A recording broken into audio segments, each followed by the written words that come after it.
Yeah, yeah, yeah, yeah.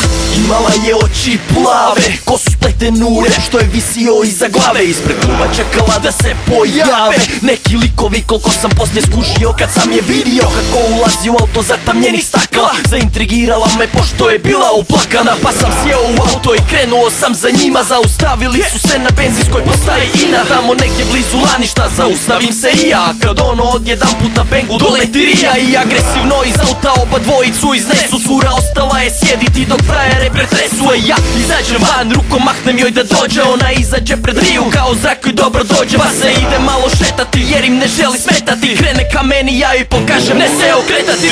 To je za čas u mome automobilu, opalim gas ko DJ chill na vinilu. Dopeljam se do Madrito ispred svoje zgrade, izađem i krenem stranu, praće društvo mlade dame. Ova noć bit će uzbudljiva, već vidim ako joj uz koju čašicu uz razgovor se svidim. Otključavam vrata stana, bacam šprege sa svih strana, brižodušno ispitujem šta je bila uplakana. A ona mi kaže da ona su dva tam šuka, njezin ima kroj jer je ona prostitutka. I prije onog trenutka kad su tamo je pokupili, zbog nekog sranja sa mušterijom su se naljutili. Pa su je čak i šupili, makar to nisam skužio, valjda zbog cuge jer i ja sam također ružio. Al to nije niti bitno bilo, jer sam djevojku već zagrlio i posjeo u krilo.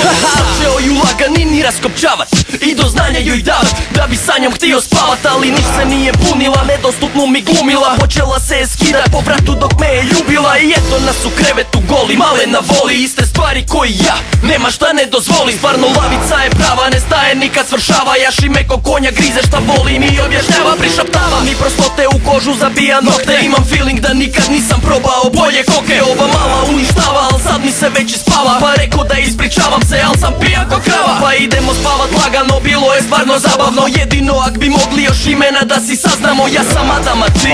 Čekaj, imam ideju po tome kak mi pašeš i podsjećaš me na Evu.